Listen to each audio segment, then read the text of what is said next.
Breaking news coming out today, January the 16th, 2025. We are hearing that the United States is issuing a chilling World War III warning to China as they have released a new stealth bomber that they are saying is a direct threat warning to China and to the other nations as conflict is increasing. Now, in addition to that, we have some breaking news coming out just in about the past hour. Let me go ahead and share with you the latest headlines so that way you can see it for yourself. What is going on today? Let's go ahead and take a look at this. Now, you can see right here, this is the first one I was discussing with you guys. America unveils a next generation bomber and issues a chilling World War III warning. This coming out a couple days ago, and we are hearing that this is coming out directly into China. Also, take a look. This has been all over the news media headlines recently. FBI Christopher Wray says China is the greatest threat to the United States right now. And just as I mentioned, roughly in about the past hour, you can see this coming out at 12:55 p.m. Eastern Standard Time. So about an hour or so ago, Netanyahu throws a curveball into the Israel-Hamas ceasefire. What we are hearing right now is that what looked like was a final peace agreement that was taking place. We saw yesterday Joe Biden and Donald Trump going back and forth regarding who was going to be getting the credit for this. Well, they're saying that now it looks like this actually might not be going through. There was a pause that is taking place. So I'm going to get you guys caught up on the latest on this, and we're actually going to be doing something a little bit different today. Now, typically here on the channel, I cover the news for you, let you know what's going on, and we're going to be discussing some of this, but I want to take it a step further, and I am excited to share with you guys today a special guest that is going to be joining us back on the channel today, and that is the CEO of Lear Capital, Kevin DeMeritt. He is going to be joining us today, and he is going to be discussing with us some of the real world implications that are going to be unfolding here with all the conflict that is taking place. So, Kevin, I'm so glad to have you on today. Thank you for joining us. Yeah, it's great to be back on the program, Steve. So, first off, I want to discuss what are your thoughts on all of these conflicts that are taking place, and what do you think is going to be happening to the United States? And I know that your expertise is particularly in, economics and finances and the concerns that are going to be unfolding with the U.S. and the debt. Could you tell us a little bit about what you think, where we're going to be going from here in 2025? Well, based on, all the saber rattling and all of the conflicts around the world, I think it's going to be very difficult to cut the defense spending. So I think you're going to get more deficits, higher spending, because these wars are incredibly expensive. China is a threat, not only on the chip side, but with Taiwan and just in the world in general, with them trying to get involved with BRICS and all those kinds of things. When you add in tariffs, then I think that ups everything. I think that you're going to talk about conflicts and a whole bunch of other things where they use them as bargaining chips, but it's going to be extremely expensive. And as far as the Middle East is concerned, them having an agreement and breaking an agreement has been happening for a couple of 100 years. So, when I hear there's an agreement until all the shooting stops and, there's a month or two of peace, I never really take it as the gospel. Yeah, absolutely. And so so this is going to be adding, you said, there's no way we're going to be able to pull away from our defense spending. We've got the DOGE that's in place, Department of Government Efficiency with Elon Musk and Vivek, but we already have major issues with the U.S. debt right now. We're at what is it, over 50 million right now and growing? How is this? This is just going to pick up the pace if these conflicts continue, right? Yeah, I wish we were at 50 million where, the U.S. debt is at $36 trillion. I'm sorry, did I say, I meant trillion. Yeah, I wish. Look, the U.S. government spending is around 7 trillion annually. So to put that into perspective, if you took $1 bills and stacked them end to end for $7 trillion, it would stretch from the earth to the moon 18 times.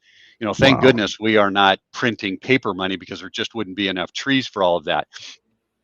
It's unbelievable. It's unsustainable. But if we want to reduce the deficit, Steve, where do we stop the spending? Do we cut defense and weaken national security? Well, not with the news that we're hearing here, because there's going to be more conflicts. The defense spending is around $800 billion. So it's the fourth or fifth largest budget item. Do we cut social programs and face mass public outcry? You have Social Security at 1.3 billion. You've got Medicare and Medicaid about 1.1 billion, and then you have interest payments, where you can't do anything about. You can't cut that at all, at $1 trillion. So that one's really the tipping point to me. But either way, the government trying to mess around with the budget when a third of our economy is driven by government spending is like playing a game of Jenga. You pull the wrong block out, and the whole tower is going to collapse. Wow. Yeah, and like right now too. So how does this level of debt right now impact our traditional investments as well? Like say, like stocks and bonds and things like that. Well, you have $1 trillion in interest payments. We are now borrowing money just to pay interest. So when the market, when people say, hey, interest rates are high, it looks like inflation is coming down, they can lower interest rates. Not really. The interest rates have gone up. I just read in a report that mortgage rates were back up around 7%. Why is that? Because you can't do anything with interest payments, right?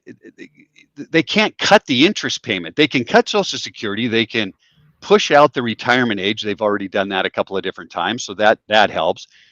You can cut Medicare and Medicaid if you want to. You can cut the defense spending if you want to. You cannot cut interest payments. If you do that, interest rates would go through the roof, because it means we're defaulting on our debt.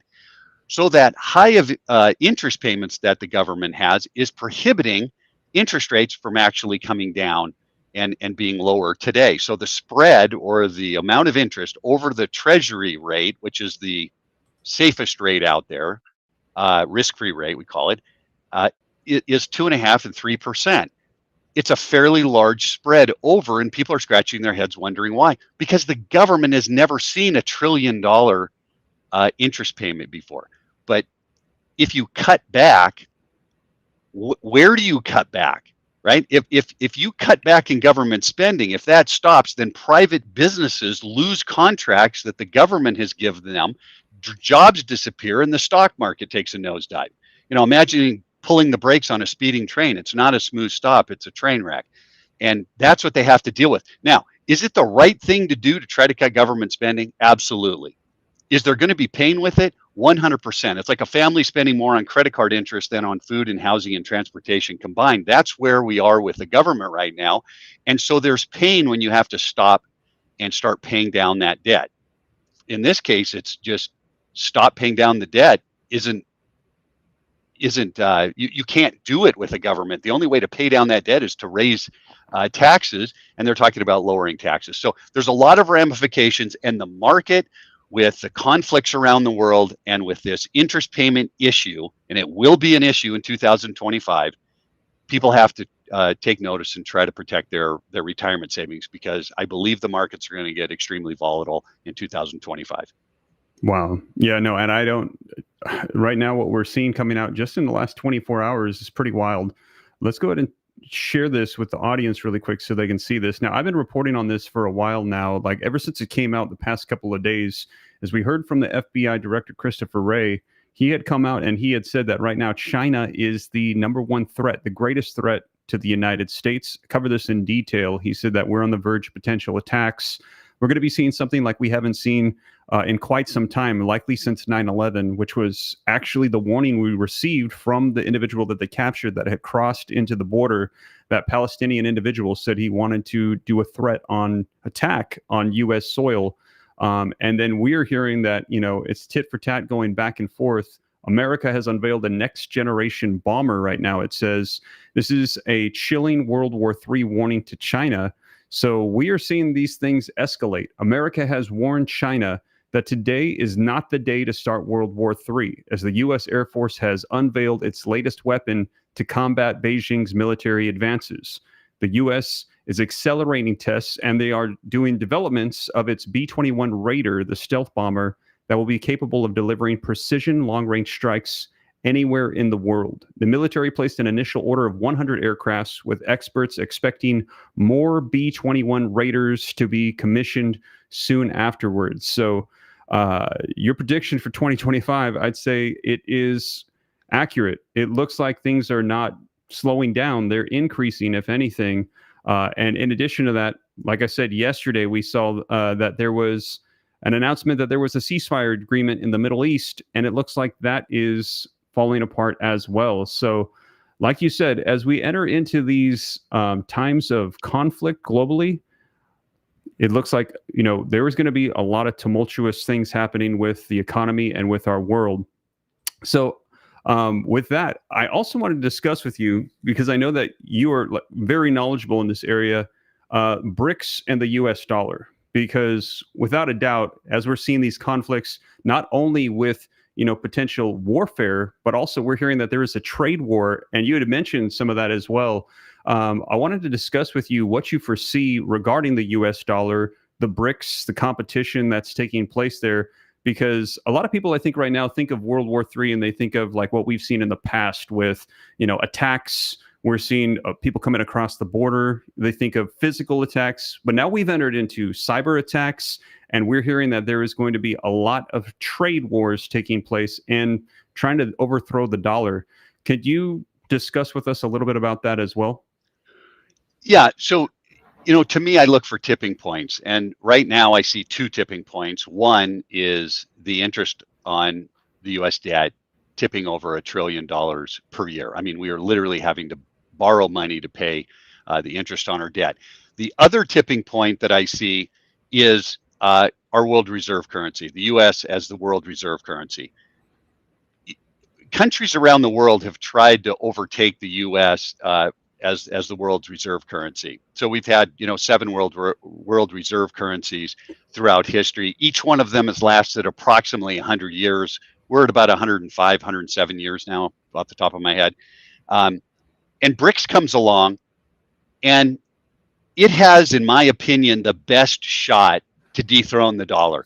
And the reason that is because of the population behind the countries that are involved here. You have 40% of the population of the world that are backing this currency, and more countries continue to join.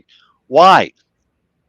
They have built this currency up as a much stronger currency, talking about potentially backing some part of it with gold.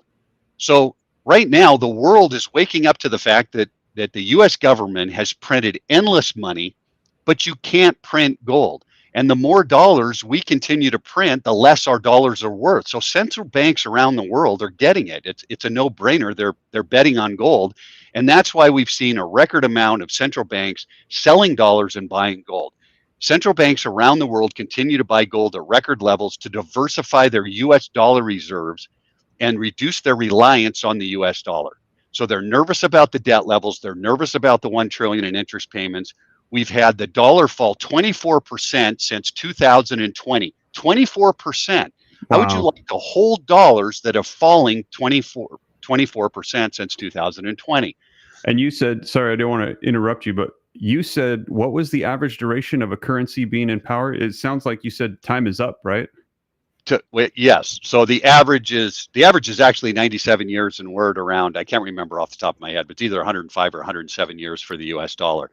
Wow. So kind of getting at the end of the tail on that. And I think China and Brazil and Russia, South America, or South Africa, I'm sorry, those countries have put a fairly decent plan together to dethrone the dollar. And if that happens, then you can expect an enormous amount of dollars coming back into the United States. So I want your listeners to understand what happens here. All of those countries, when we have the world's reserve currency, need those US dollars to go buy oil and other types of commodities. So they purchase our dollar. That's why we can have this huge debt. They purchase our dollars so that they can conduct trade with them on the open markets outside the United States. If the US dollar is dethroned, then all of those dollars come back to the United States. Well, what happens when all those dollars come back to the United States?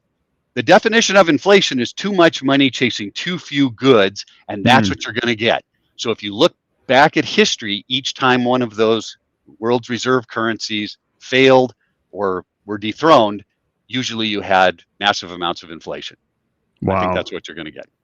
And that's also like, That's crazy that like the timeline is up. I actually saw somebody in the comments right now. I think it was Kai said the same thing about like I think next year is they said when the average dominating nation or whatever falls. I can't remember what he put it in the chat. It went by so quick, but he said 2026 is up. So our time as a dominant monetary world leader and as a just world leader in general is coming up here pretty quick. Now you mentioned gold. I also want to discuss something because I've heard this quite a bit, and that is silver. You know, if the dollar loses its dominance, what would be the role of silver specifically, and how would that protect an individual's wealth as we're seeing these conflicts take place? You know, it was interesting. Yesterday, Russia had indicated that they may actually add silver into their reserves. Now, Oh, wow. yeah, I don't know. You know, we'd have to wait and see on something like that. If other countries started doing it, then back up the truck on silver. But despite the fact we're seeing the largest silver supply deficit in over 20 years, silver is still trading at a 40% discount to its all-time high of $49. So when you think about the silver market, in my opinion, it's literally one of the most undervalued assets out there. And it's not just because I'm in the industry. When you think about it, we're building more data centers, we're rolling out more solar power, we're producing more electric, vehicles, and silver is critical in each one of those components for those products. We're running at a deficit, yet the last time the gold price was as high as it is today, or actually it was a little bit lower, the price of silver was $49 an ounce. It's $30 an ounce today. There's a long way to go and a lot of profit to be made, regardless if you're trying to protect your portfolio or increase with profit. You know, silver might be the best double play in the market. When I say double play, if you get a horrible economy, the stock market falls off a cliff. In 2008, 9, and 10, that's when the silver market really started to run. So you get this a benefit of having a tangible asset in that kind of environment. And if the economy moves right along and continues to grow, then the solar and all of these other electric cars and data centers are going to grow as well, and the silver's going to move up. Probably not as fast, but you get a decent investment out of it from that standpoint also. And I really can't think of other double play investments in the market right now. Wow. All right. So I think one of the things that comes to my mind on this is, all right, so we're seeing what people are calling the Trump effect take place. So Donald Trump is coming into power, and a lot of people were thinking like, okay, this is going to be really good. The Trump effect is happening. We're seeing like ceasefires being issued up. People are saying they're wanting to come to some sort of agreement to stop these things. But like now we're actually seeing on the contrary, the Trump effect is taking place, but not as aggressively as we might have hoped. So if we do see things kind of start to fall apart, which I'm hearing a lot of people predicting that actually there could be a lot of economic turmoil coming on the horizon. And a lot of people saying that they're actually thankful that Donald Trump is leading the nation. I don't want to get too political, but I just wanted to mention that, I think it was like a large majority of people said that they were ready for a change in the leadership. But so they're glad that he's in that position. But if we have something come on the horizon where we have an economic downfall coming, based off of what you're seeing, when do you think that potentially could be seen? Because I'm hearing you say there's a lot of upside that could be coming for silver and these precious metals. If somebody was thinking to themselves right now, like, okay, maybe it's time for me to start investing, what window would you say that they should potentially be looking at here to start going in on that? Yeah, it's hard to time markets. I'm not going to time markets. What I will say, Steve, I want you to refer your magic ball.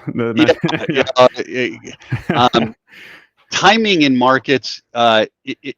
When people time markets, I kind of laugh at them. I just don't think anybody can time a market. It's almost virtually impossible. So rather than timing, what I look at is what are the things out there.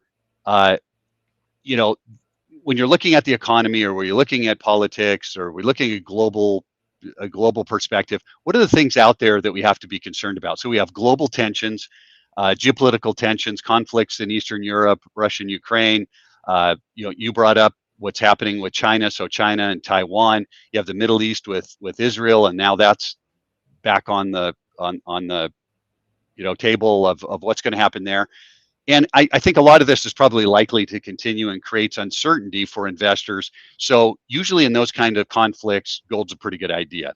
You have record central banks selling dollars and buying gold. That's why the gold price was up 24% last year. And now Goldman Sachs and a lot of other investment firms are recommending, and again for 2025, our prediction is somewhere between 3,200 and 3,500 on the gold market. So not quite as high as silver, but when you have central banks purchasing gold, they have more money than all the hedge funds and money managers around the world. They are not day traders. They typically purchase gold and hold it for 8, 10, 15 years at a time. So when you see this kind of buying, like we saw back in the early 70s, usually have a pretty good prediction that the gold prices are going to go higher. And I think the dollar's value probably goes lower, which is the reason they're purchasing gold in the first place. So that's a pretty good bet that that's going to continue to happen. We have this tariff uncertainty and potential trade wars. So you could get tensions that are really out of hand and potentially affect supply chains and increase inflation back, with higher costs and drive interest rates higher for a lot longer than people anticipate. And lastly, you have this record amount of debt that, again, I really believe is a tipping point, not only for the US government, but also consumer debt. Credit card debt is this credit card default, sorry, not debt, but the default rate is as high as we've seen in the past 14 years.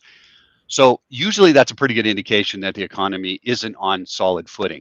So when I add all those up and the risks that they potentially have, I want to prepare myself, right? I mean, the government isn't responsible for my retirement.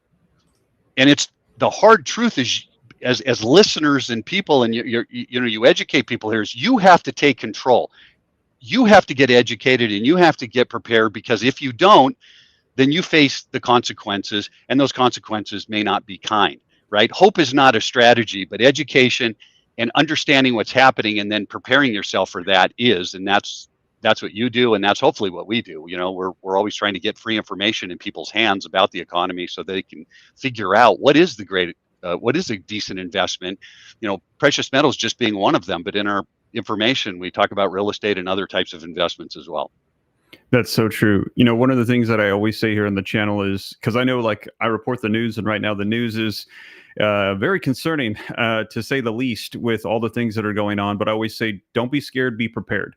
Right. That knowledge is power, but the true power is in the application of the knowledge. So if we're able to get the information and then say, hey, this is what we see that's unfolding here, and we apply it, then we're going to be able to, make good decisions for ourselves and our family. And that will take away from the fear, because we are prepared. We know that these are the options. Let us, hope for the best, but prepare for the worst. So without a doubt, I think that is spot on. Totally agree with that. In addition to that, one of the things I was thinking about with the time frame is, because we have heard from the FBI that they said that they anticipate that the China invasion of Taiwan will likely take place before the year 2027. And so that makes me think wow, that's just in the next 2 years. We've got very little time. And then I think it was back in October, we saw Xi Jinping tell his military to prepare for war. And we've seen a lot of stuff coming up with China. And so, I'm just man, it really makes you see okay, things are ramping up. Where are we going from here? And then today, also the conflict in the Middle East. So to see headlines coming out today that are literally saying the U.S. is issuing World War III warnings, to me, it's wow, this is getting intense. But like you said, we can't time the markets. Nobody can predict it. But it's I think the writing is on the wall that we are towards the countdown here. So also wanted to ask, do you guys, so could you tell me a little bit about the crypto space as well? Do you guys also have expertise in that? I know you have a lot in the precious metals. Yeah, in the crypto space, not so much. I tried to get educated on that a few years ago and try to understand it as much as humanly possible. And I just, I came to the conclusion that I couldn't be a stockbroker, right? I couldn't look at 1,300 stocks and thousands of mutual funds and sell life insurance and health insurance and all the things that those guys do, it's just impossible for me. So we just tried to concentrate on one area in precious metals. I mean, I have a real estate company as well, but really tangible assets or where our expertise is, and precious metals we've been, doing for over 30 years. So that's kind of where we concentrate. And when I kind of looked at all these digital currencies, and some of them are just, coming out of nowhere, I just kind of gave up and said somebody else can be an expert in that area. So unfortunately, no, I don't have any great expertise or feedback for you on those. No, that's perfect. The reason why I ask is because I'm taking a look at the live feed right now, and I see a couple of questions coming out about do they have expertise in cryptocurrency? But that seems to be the sentiment of a lot of people right now. Is it's this new thing. It's confusing. I actually saw a study recently that said something like you have to be particularly careful of these new ones coming up because there's a lot of rug pull scams, and you got to really know what you're doing and do your research. Whereas I feel like with some of the precious metals and the things that you guys have been doing for decades, they're tried and true, proven investments. Yeah, I think. Look, I think there's a place for digital currencies in somebody's portfolio, but it's exactly what you and I are talking about here. I need to be educated. I need to understand that investment to actually make an investment in it. Because my next door neighbor's talking about it, or the news is talking about it, or because it went to 100,000, that isn't a good enough reason for me to put my hard-earned dollars into that type of an investment, right? So I need to understand it. And I think people, Steve, believe that because, I've been in the gold market forever, that there is some sort of crystal ball, and I know what the price is going to be in a year. I don't. I'm reading the same information as everybody else. I may have a better perspective because that's what I do all day long, but this isn't rocket science. I want everybody to understand investing is not rocket science. It's sitting down and understanding what's going on and looking at the risk and reward of an investment and making the best decision that you can. Most of the time, most people will make a good decision if they get the right information, and you feel better about it when you have the right information, right? Like, I don't know the questions to ask is what we hear all the time. Great, call in, get the information and read. You will come up with the right questions.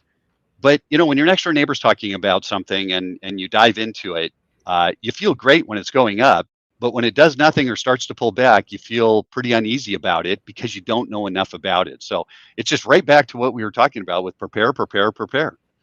Yeah, absolutely. And I think that is, what we need to do right now. I want to switch back over to this headline here really quick and take a look at this. And then in a second, I want to discuss what we can do to prepare.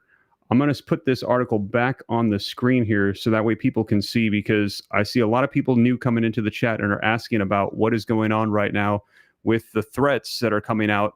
And you can see here, America has unveiled a new bomber just weeks after China's military revealed 2 new combat aircrafts of its own and surrounded Taiwan in an unannounced exercise. That was the world's largest naval demonstration since the end of World War II. So again, we're seeing here these things escalating right now. And also it says experts are warning that by the year 2027, literally just what we were saying just a little while ago. Here it is in the article. You can see it. China is expected to outnumber U.S. forces in the areas of the West and the international dateline where American forces are deployed. The People's Liberation Army, or the PLA, is also rapidly advancing, with American officials warning its pace of modernization is unprecedented and far outpacing U.S. efforts. The PLA is the largest and most modern that it has ever been. That is risk. That is uncertainty. 412 Test Wing Commander Brigadier General Doug Wickard warned during a briefing earlier this month. We are the smallest and oldest that we have ever been. Wickard, who leads one of the most important Air Force units, further argued that the U.S. can't afford to take a step backward before unveiling a new B-21 Raider and issuing his stark warning to Beijing. Today is not the day to start World War III because we have this, he said, gesturing to a large projection of the bomber. And you can see here a photo of it. This is the bomber with him pointing this out, the B-21 Raider, warning Beijing. And we're hearing that these warnings are coming as also we're seeing these warnings coming out from FBI former director Christopher Wray, regarding China to the United States. So it looks like things are escalating. And as I mentioned earlier, we also have the breaking news coming out regarding the Middle East, Netanyahu throwing a curveball into Israel and Hamas's ceasefire. So these tensions, they are just escalating. So for those people that are thinking, okay, what do I need to do in preparation for this? As tensions are escalating, we're seeing World War III threats literally being issued by the United States to China and warnings, and we're seeing new military operations being unveiled.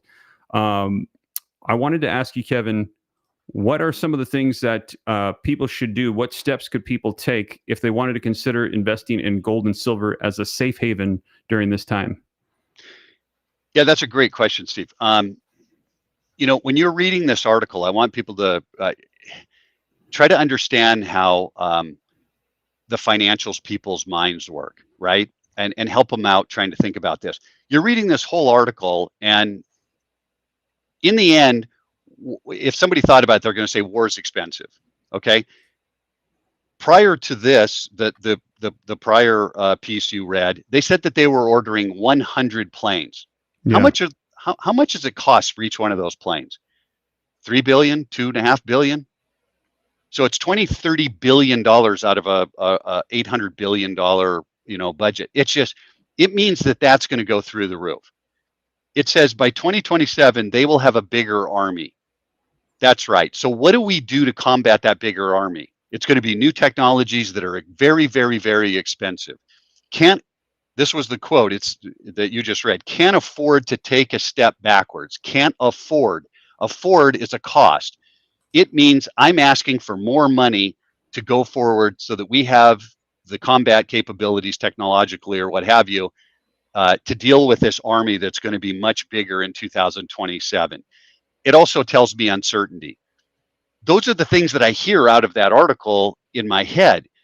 And what I want to do is try to figure out, how do I now look at different investments to make sure that those types of investments that I want to look at to combat this, that's probably going to happen at some point, are going to be beneficial to that. So that's the information that we want to try to help get out to people.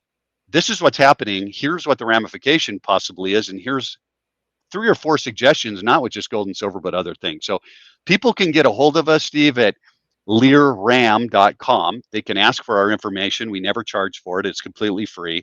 Or they can give us a phone call at 800-411-2430, 800-411-2430. Again, it's all free information. And, last time I was on the program, we did some great business with your customers. They asked a lot of great questions. And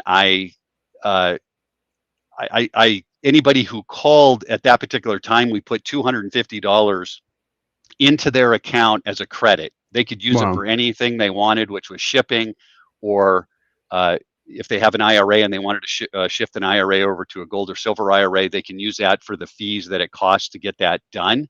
So anybody who calls or fills out the information today will get the $250 credit. We'll put that in there at no charge, and you could use it at any time you'd like, so that you have time to get an education and then come back and make a decision.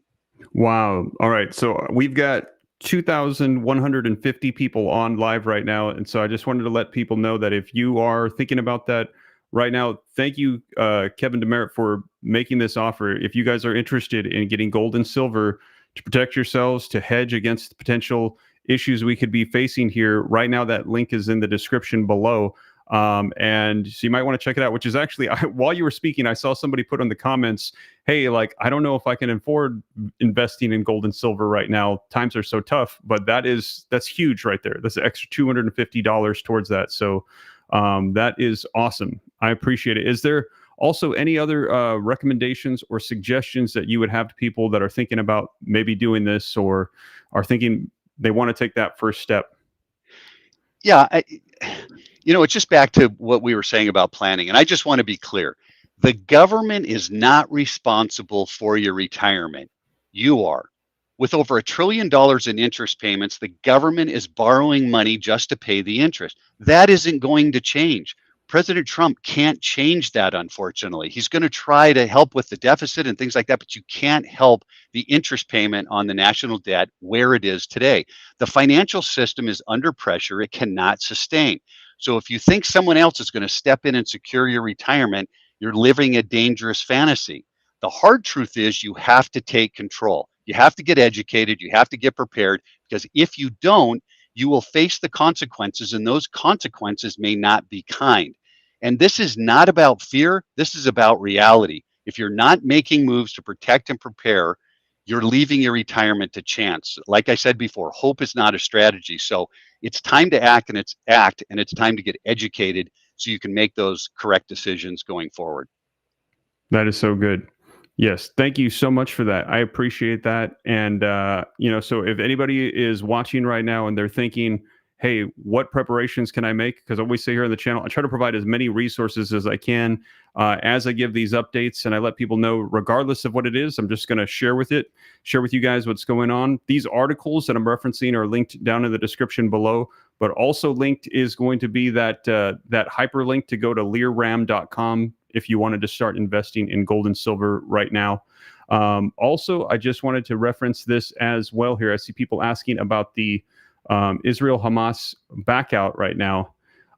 Just very quickly, let's take a look at this. The Israeli Prime Minister Benjamin Netanyahu is tapping the brakes on the claims of success by President Biden, President-elect Trump, and partners in the Middle East that a ceasefire and hostage release deal has been achieved to pause 15 months of war.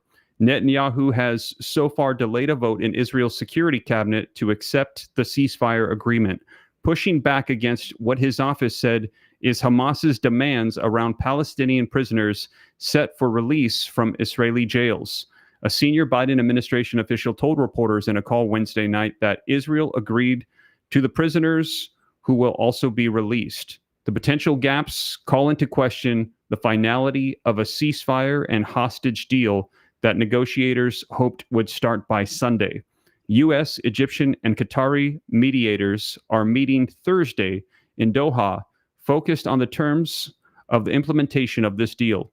A senior administrative official said, including humanitarian provisions, the ceasefire terms, and the specific hostages and prisoners going free.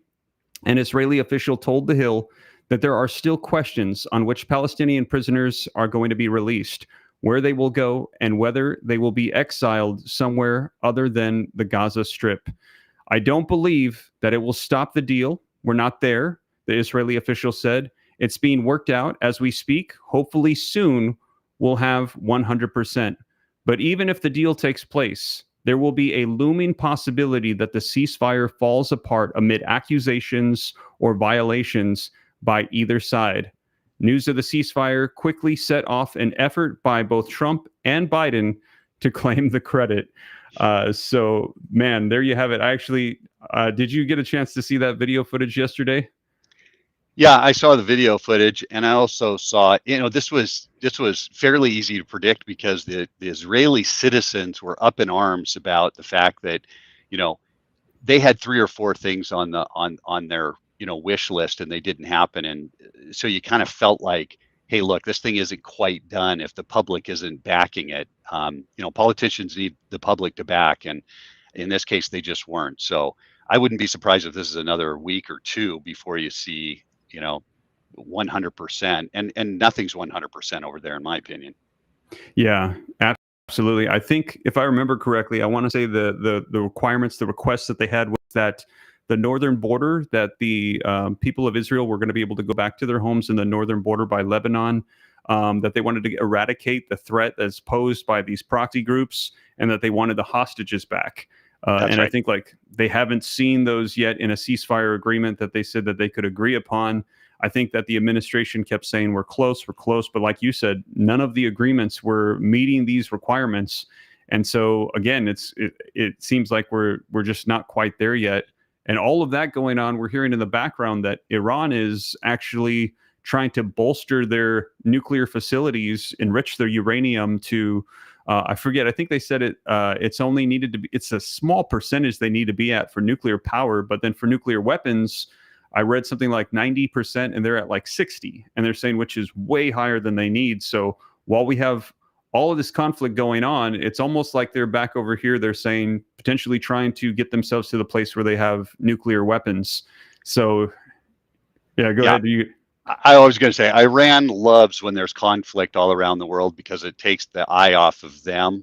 They want these nuclear weapons so bad that they can taste it. So I don't think that's going to slow them down. And that's going to be another huge threat in the Middle East. And, you can hear the register because it's going to be a very expensive war or conflict, in the Middle East once they get a nuclear weapon. Wow. Yeah. And we've got that. We've got China, North Korea, South Korea, Russia, Ukraine, a lot of conflicts going on. So, we will see. And I'll keep everybody up to date. These articles are linked down in the description if anybody's interested, along with that free opportunity to get $250. There is a free report, a gold and silver guide, complimentaries of Lear Capital and CEO Kevin DeMeritt joining us today. Thank you so much for that. I appreciate that a ton. And for those of you that are interested, this is a huge opportunity. Go ahead and grab that. And again, thank you for joining us today on the Breaking News. I appreciate it a ton. Yeah, thanks, Steve. Great to be back on. All right. Well, that is the latest, you guys. We will catch you in the next one. Thank you so much for joining us. Take care.